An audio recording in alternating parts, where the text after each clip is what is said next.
বাংলাদেশের ক্রিকেটাররা খেলার ব্যাট পান স্পন্সরদের থেকে অথবা বিদেশ থেকে অর্ডার দিয়ে বানিয়ে এনে, কিন্তু বেশিরভাগ ব্যাটই গুণে মানে ভালো হয় না, থাকে না কাঙ্ক্ষিত স্ট্রোক, ছক্কা হাঁকানো ভীষণ কঠিন এসব ব্যাটে। কয়েক বছর আগে এরকমই একবার ভারত থেকে ব্যাট আনিয়েছিলেন জাতীয় দলের জনপ্রিয় ক্রিকেটার ইমরুল কায়েস, কিন্তু সেই ব্যাট দিয়ে খেলে বুঝলেন যে মানের ব্যাট তিনি চেয়েছিলেন তা দেওয়া হয়নি। এ নিয়ে ব্যাট প্রস্তুতকারকদের সঙ্গে বচসা হয় তার। এক পর্যায়ে ইমরুল চ্যালেঞ্জ ছুড়ে দিলেন, বললেন, ধুর, আমি নিজেই ব্যাটের কারখানা দেব। কথাটি শুনে হেসেই উড়িয়ে দেয় তারা। আত্মবিশ্বাসের সঙ্গে ইমরুল বলে আসেন, সময় হলেই দেখতে পাবে। সেদিনের সেই জেদ থেকে জন্ম নেয় বাংলাদেশের প্রথম আন্তর্জাতিক মানের ব্যাট প্রস্তুতকারক প্রতিষ্ঠান এমকেএস স্পোর্টস। ইতিমধ্যেই ব্যাটের মান আইসিসির স্বীকৃতি বা অনুমোদন পেয়ে গেছে। ইমরুল কায়েসের কে, মেহেদী হাসান মিরাজের এম আর হুসেন মোহাম্মদ আফতাব শাহিন নামে একজনের নামের এস, 3 জনের নামের অক্ষর দিয়ে এমকেএস। তবে তাদের সঙ্গে আরো আছেন ব্যবসায়ী আবুল কালাম আজাদ। সেবার ভারত থেকে দেশে ফিরেই ইমরুল খুঁজতে থাকেন ব্যাট তৈরির কলা কৌশল জানেন এমন একজনকে। পরে জানতে পারেন বাংলাদেশের ব্যাটের ডাক্তার হিসেবে পরিচিত শাহিনের কথা। বহু বছর ধরেই দেশি বিদেশি ক্রিকেটারদের ব্যাট তৈরি করে আসছেন শাহিন। ব্যাট মডিফিকেশন বা কাস্টমাইজও করে থাকেন। সচিন টেন্ডুলকার, বিরাট কোহলির মতো তারকাদের ব্যাটও কাস্টমাইজ করেছেন। ইমরুলের প্রস্তাব শাহিনের কাছে ছিল মেঘ না চাইতেই জলের মতো, কারণ ব্যাট কারখানা করার স্বপ্ন ছিল তারও।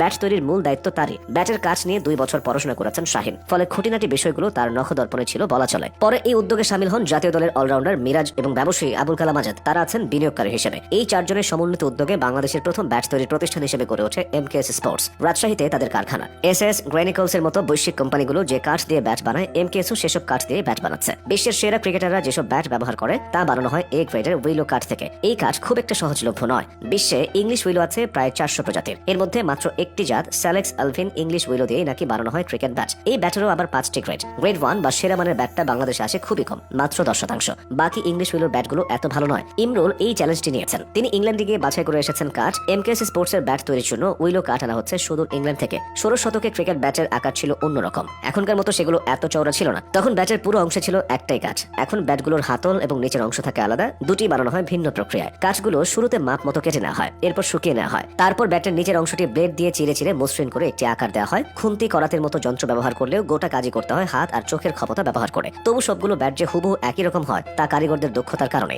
হাতলের কাঠটি একটি যন্ত্রের সাহায্যে ঘোরানো হয়, ঘোরাতে ঘোরাতেই তা গোল করা হয়। এরপর গাম বা কষ দিয়ে হাতল ও নিচের অংশ জোড়া দেওয়া হয়। এরপরে ব্যাটগুলোতে 200 কেজি বা তার চেয়ে বেশি ওজন দিয়ে শক্তি পরীক্ষা করা হয়। এরপর হ্যান্ডেলে কষ লাগিয়ে পেঁচানো হয় মোটা সুতা। এবার সেই হাতলে গ্রিপ পরিয়ে ব্যাটের উপরে লাগানো হয় স্টিকার। ব্যাস, হয়ে গেল ক্রিকেট ব্যাট। আন্তর্জাতিক ম্যাচে ব্যবহার করা এক একটি ক্রিকেট ব্যাটের দাম 50,000 থেকে 1 লাখ টাকা। এর চেয়েও বেশি হয় মাঝে মধ্যে। এই ব্যাটগুলো আসে দেশের বাইরে থেকে, আমদানির খরচও তাই অনেক বেশি। ইমরুল কায়েসরা দেশে বানানোতে দাম কিছুটা কম। তাদের বানানোর সবচেয়ে দামি ব্যাট কিনতে হলে খরচ করতে হবে 50,000 টাকা। আছে 45, 40 ও 37 হাজারের আরো 3 ধরনের ব্যাট। ছোটদের সবচেয়ে কম দামি ব্যাটের দাম 5,000। জুনিয়রদের ব্যাট আছে 7, 12, 14, 16 ও 18 হাজারের। এমকেএস ধীরে ধীরে ছড়িয়ে যেতে চায় দেশের 64 জেলাতে। দেখছে বিদেশে রফতানির স্বপ্ন। আবার দেশে জনপ্রিয় টেনিস বা টেপ টেনিস ক্রিকেট খেলার ব্যাটও আনতে যাচ্ছে তারা। ব্যাট দিয়ে শুরু করলেও ভবিষ্যতে ক্রিকেটের সব সরঞ্জামই বানাতে চায় এমকেএস স্পোর্টস।